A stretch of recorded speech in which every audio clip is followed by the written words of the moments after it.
For thousands of years, the Galactic Council ruled the stars, made up of powerful alien races. The Council believed they controlled everything. The Zelthor, Kron, and Vayari were just a few of the empires that sat in their great halls, made laws, and gave orders.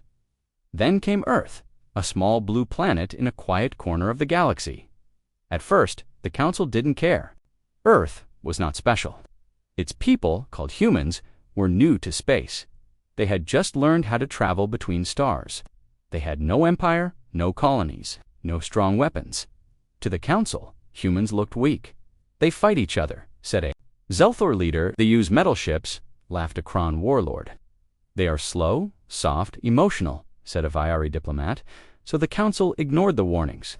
Even when the ancient race called the Ralkari spoke, the Ralkari were different. They didn't fight, didn't argue, and didn't speak unless it was important. 1,000 years ago, they had seen something strange, something human. They called it the Silent Flame. They never explained what it was, but they warned, do not test Earth. They hide something, something old, something loud enough to break stars. But the Council still laughed. What can these little creatures do? They can't even defend their own moon. So they made a decision. Earth would either join the Council as a servant or be removed.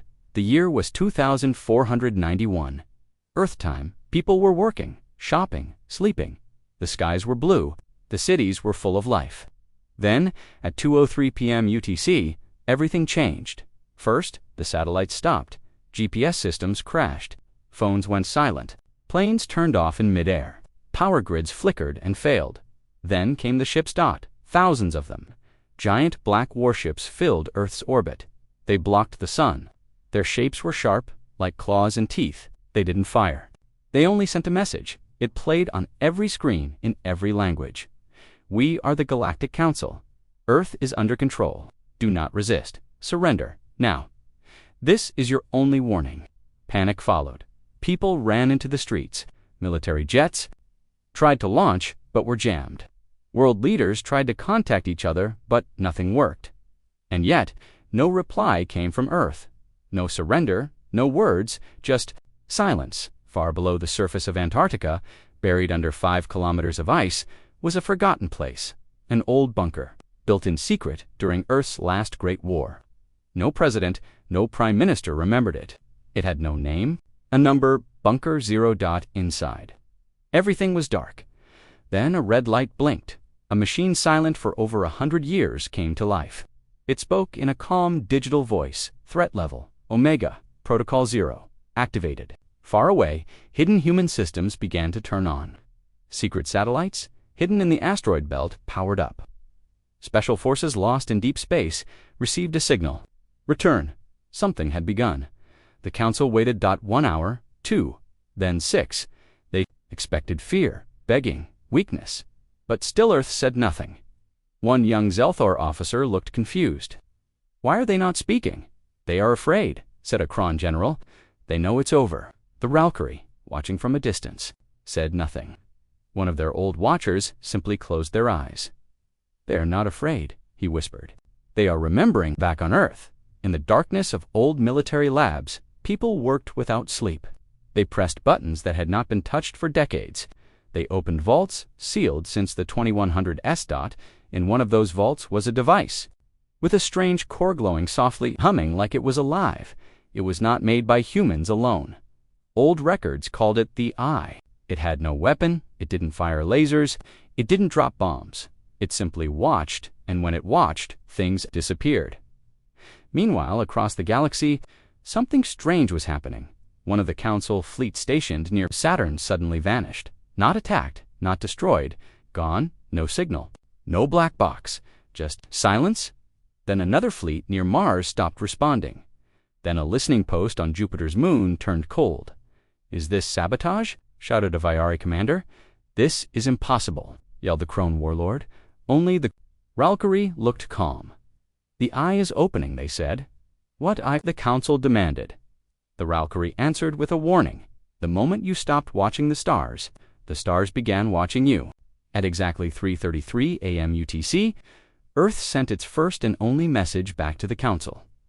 It was short. It came from no country, no government. A simple voice spoke to those above. This is not your planet. You were warned. Then, across space, strange signals began to appear. Unknown frequencies, no one could translate them. And one by one, Council fleets began to go dark, in a hidden control room on Earth. An old soldier stood beside a glowing console. He wore no uniform. His face was tired, but firm. A young operator looked up at him. "Sir, are we really doing this?" The old man nodded. "They came here to laugh. Let's show them why the galaxy feared Earth long before it knew our name." The sky above Earth was still full of alien ships. Council warships floated like dark clouds, watching every city, every ocean, every mountain. Their weapons were armed, their shields were ready, but nothing was happening. No attacks, no response, no surrender. Earth was completely silent, and that silence was not normal. Inside the main Council ship, orbiting above Earth, alien commanders were getting nervous. Their officers looked confused. Their computers started showing strange readings. "3 of our fleets have gone dark," a Zelthor technician said. "No signals, no damage.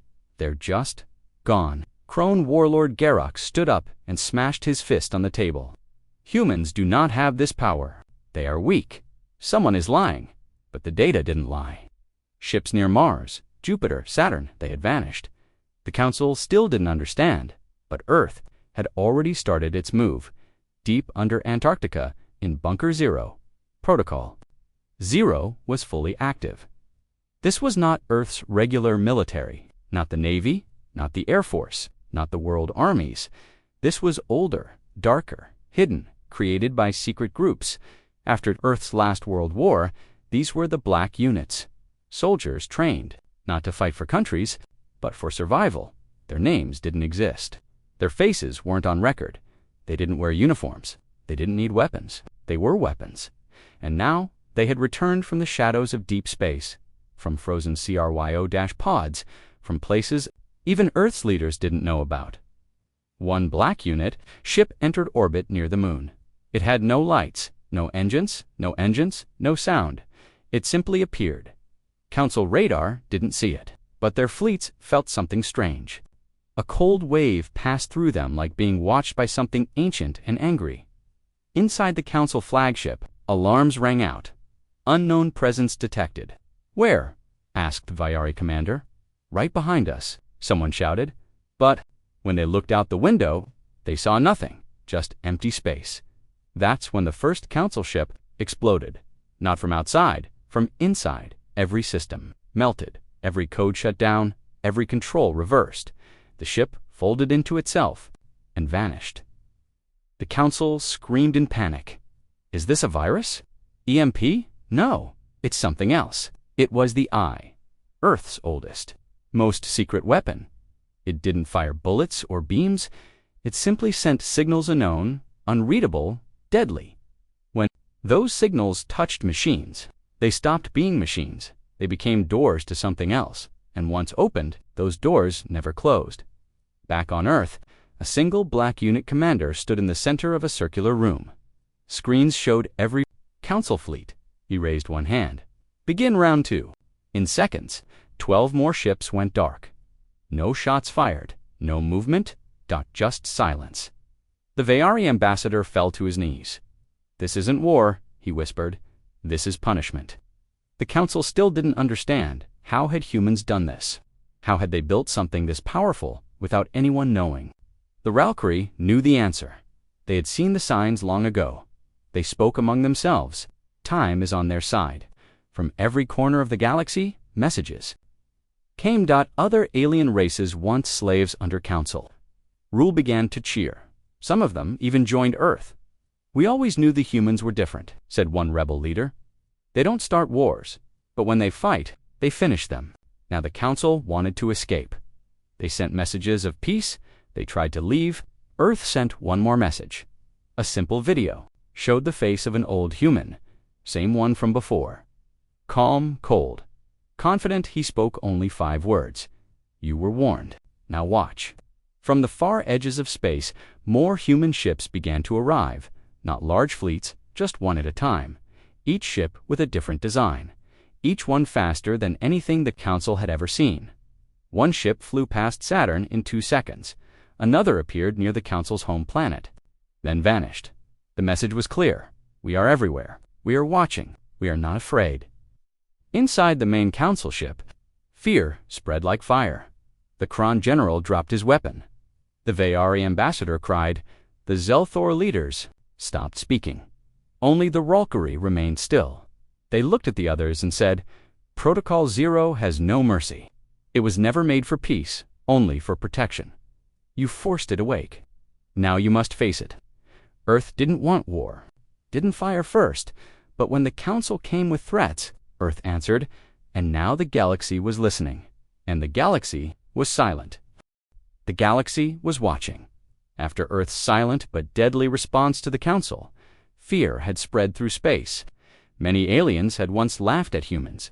Now they were quiet, watching, waiting, afraid. Council ships had vanished. No battles. Explosions. Just ... silence.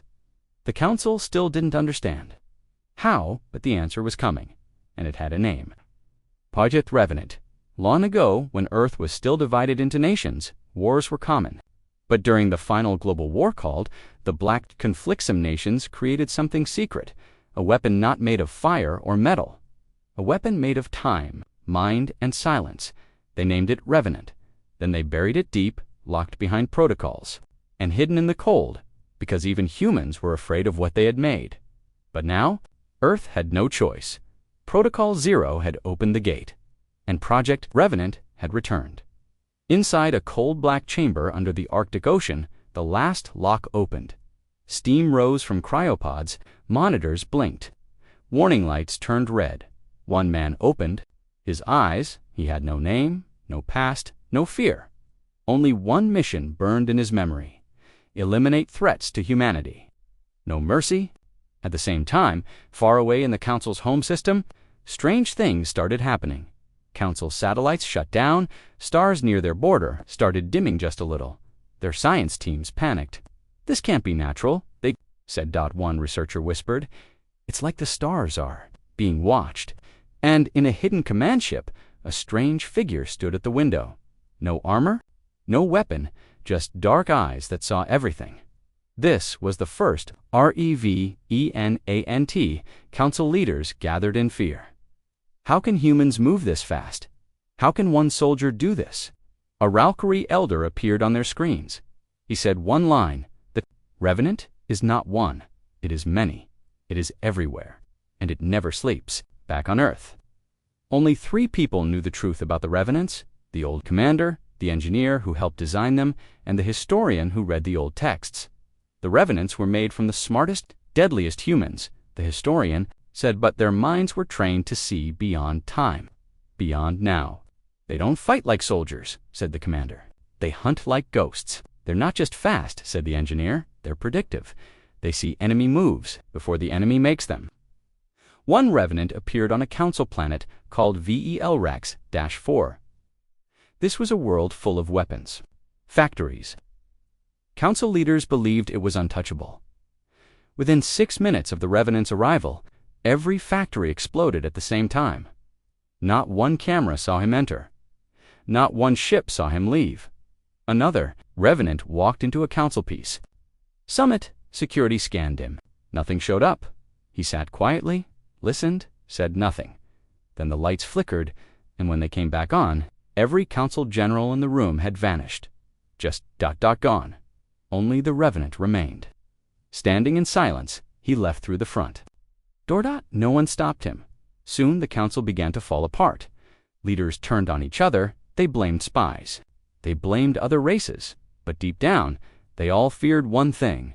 What if the humans were never weak? What if they just waited until we showed our teeth first? The Zelthor began calling Earth the sleeping lion. The Kron called humans star ghosts. The Vayari renamed Earth in their records the world of no return. The fear was real, and so was the weapon. But there was something even worse. A question no one could answer. How many Revenants are there? Where are they now? The truth was terrifying. Even Earth didn't know how many were still alive, because the Revenants had scattered themselves across time and space, hidden, waiting, always listening, and now They were all awake in a secret human command ship near the edge of the galaxy.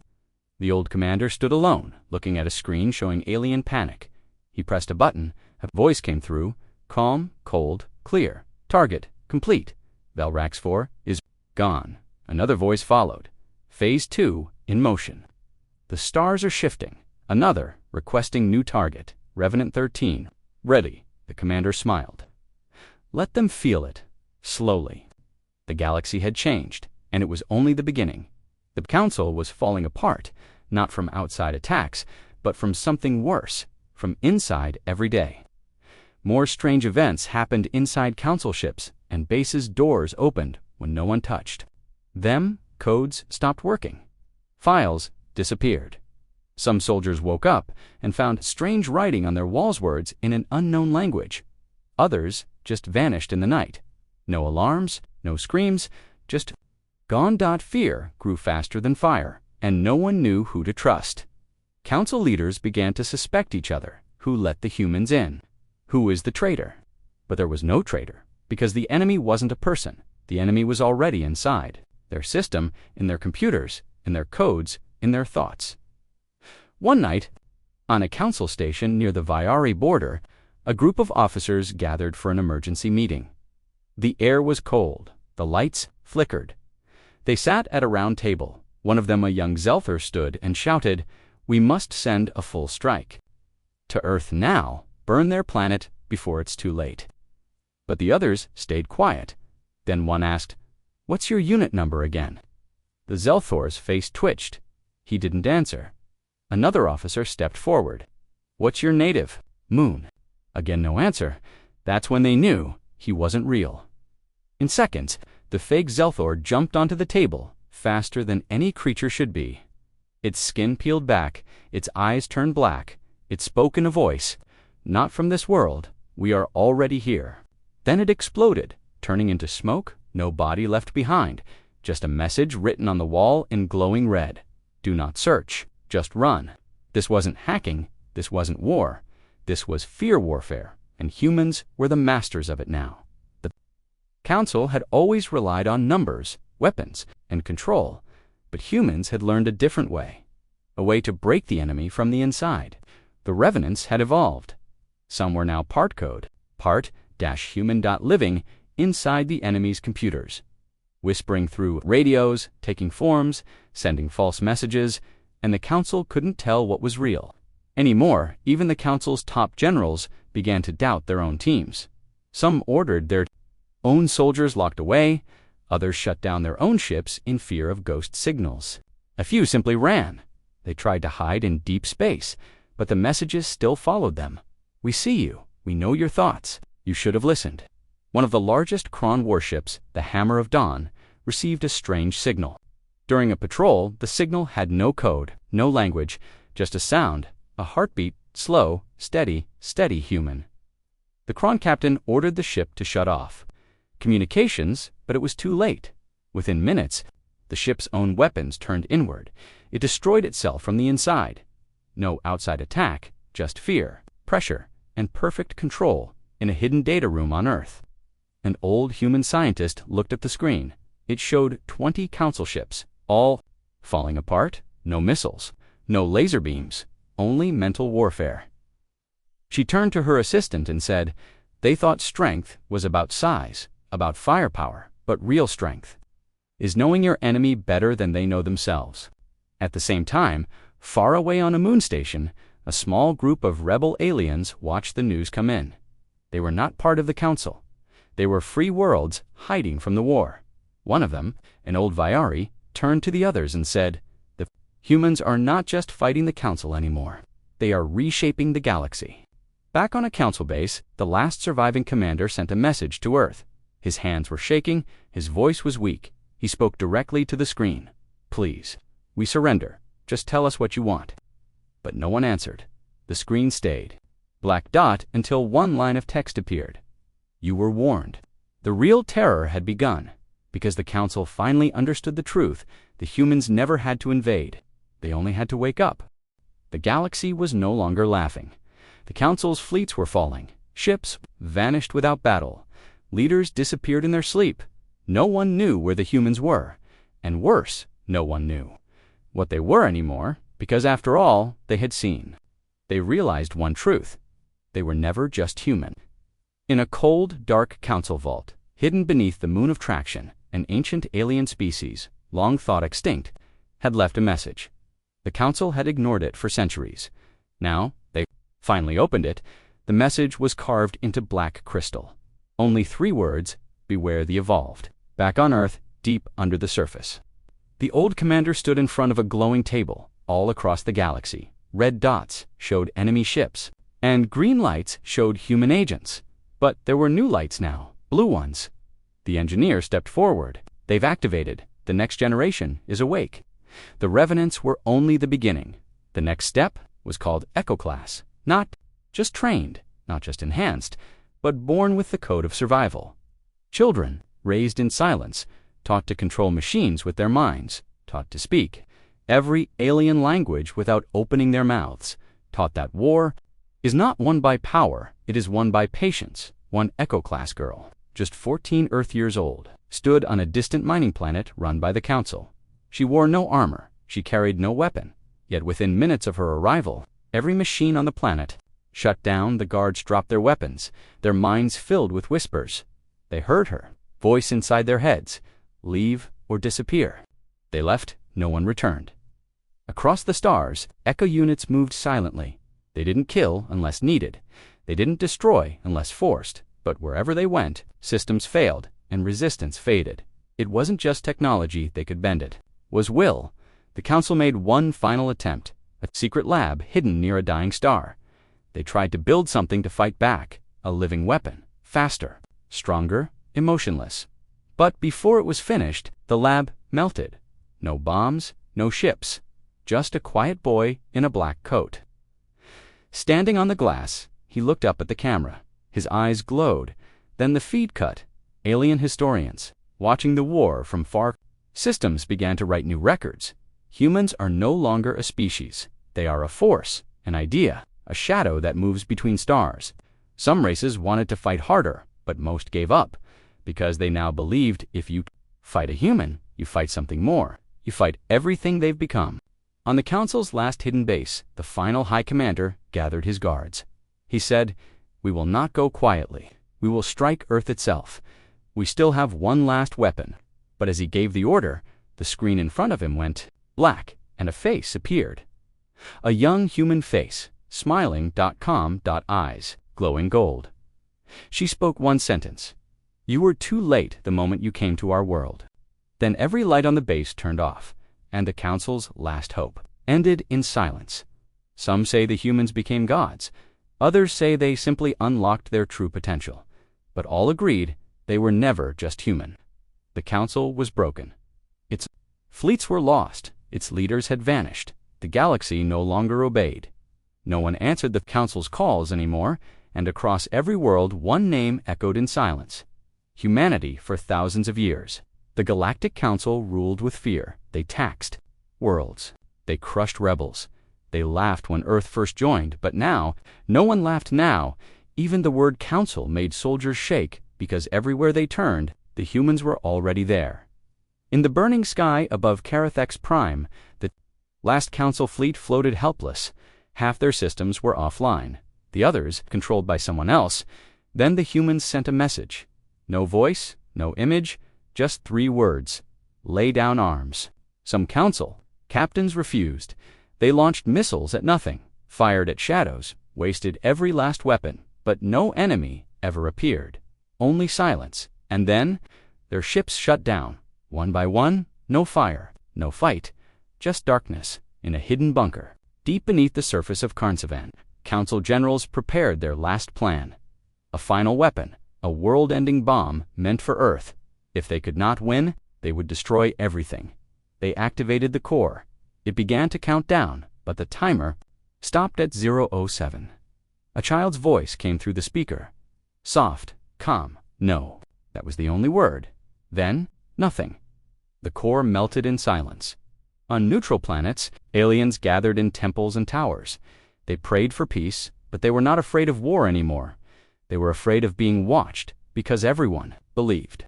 The same thing now, you don't see the humans until it's already too late. On the Council's homeworld, the sky changed color. Strange lights moved above the clouds. Old machines stopped working. Then came the final message broadcast to every star system. It was a simple video. A human commander stood tall in a dark room behind him. Strange figures stood still. Some were humans, some were different. The commander spoke clearly. You were warned. You ignored. We did not want war. But now, we bring the end of yours. Every council banner was burned, their symbols erased from history, their laws deleted, and their last high seat empty. No one dared sit there ever again, because the council was gone in the quiet that followed. The galaxy changed. Worlds once ruled by fear were now free. Aliens once slaves could now breathe. And at the center of this new world stood the humans, but they did not rule like the council did. They did not conquer. They only watched silently carefully, because they remembered one thing clearly: power is not shown by force, it is shown by restraint. Far across the stars, a small child asked their teacher, "Why don't we fight the humans?" The teacher looked up at the sky and whispered, "Because we don't want to wake them up again."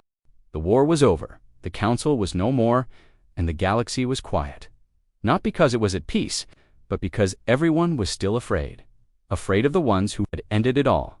Afraid of the humans. They hadn't destroyed the galaxy. They hadn't taken control.